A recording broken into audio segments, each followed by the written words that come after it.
Bonjour à tous, c'est Artie qui vous parle, mais de quoi il vous parle? Du nihilisme optimiste. Quoi qu'est-ce? Qu'est-ce que le nihilisme optimiste? Alors, c'est le fait de considérer qu'en dehors du fait que nous existons, nous ne savons rien, et d'en profiter pour explorer le monde en s'amusant. Nous allons tenter de vous en donner une définition un petit peu plus rigoureuse, car cette première phrase peut paraître très légère. Ceci afin d'appréhender le concept dans une perspective un petit peu plus globale, et non simplement en se disant « ouais, trop cool cette phrase, il est trop cool ce mec, viens, je m'abonne ». Commençons par la première partie du concept. Le nihilisme, selon le Centre national des ressources textuelles et littéraires, ou CNRTL, c'est quoi? Comme on n'est pas très doué, on va utiliser que la partie soulignée en jaune. Donc le nihilisme est une philosophie. On va s'arrêter là 2 secondes déjà. Qu'est-ce qu'une philosophie? C'est une manière d'appréhender le monde basée sur la connaissance générale et rationnelle des humains. Toutes les sciences, de la géométrie à la sociologie en passant par l'histoire, et du coup, oui, j'utilise du coup, comme tout le monde. Le nihilisme est une philosophie, selon laquelle rien n'existe au sens absolu, négation de toute réalité substantielle, de toute croyance. C'est-à-dire que l'on remet en cause les fondements sur lesquels reposent nos connaissances. Pour l'expliquer, il est utile de prendre l'exemple des mathématiques.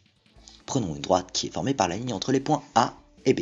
Si notre base de connaissances pour former la droite, soit les points A et B, n'existe pas, alors nous ne pouvons par conséquent pas déterminer si la droite existe réellement.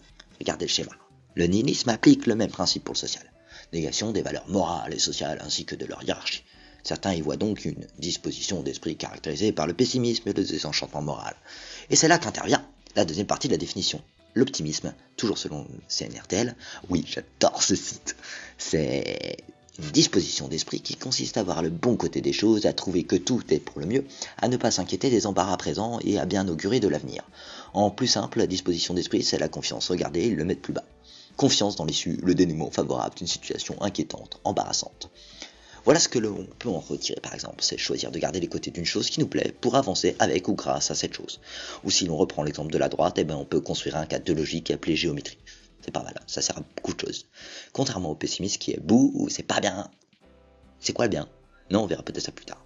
En fait, le pessimisme, ça permet quand même de pas mourir. Genre, comme on sait pas s'il y a quelque chose après la mort, vaut mieux pas sauter de la falaise et être un pessimiste qui considère qu'on est sûr qu'il n'y a que la vie. Attendez, mon exemple est un paradoxe. Non, mais quand on est pessimiste, des fois, on finit pas ses projets et on va pas au bout de ses envies, sans raison réelle parfois. Alors qu'un optimiste, il ira au bout en supposant qu'il en retirera quelque chose. C'est pratique pour avoir ses années de fac, par exemple. Non, cet exemple n'est pas du tout tiré de mon vécu. Ce que je tentais d'expliquer par là, c'est qu'il faut être courageux, mais pas téméraire. Le nihiliste optimiste, c'est sympa, mais c'est une disposition d'esprit, pas un principe absolu. Voilà, c'est tout ce que j'avais à vous dire pour le nihilisme optimiste. Nous vous laissons dans les sources une vidéo de Kurzgesagt, j'arrive pas très bien à le prononcer alors je vous le laisse ici, qui explique en anglais en 6 minutes ce concept. C'est personnellement une des vidéos qui m'a motivé à me lancer dans la production de cette chaîne, j'ai à cœur de vous la montrer. Voilà, c'est la fin de cette vidéo, c'est tout pour le moment, à la prochaine, j'espère que ça vous aura plu et puis n'hésitez pas à lâcher un petit like ou à vous abonner. Voilà, bisous.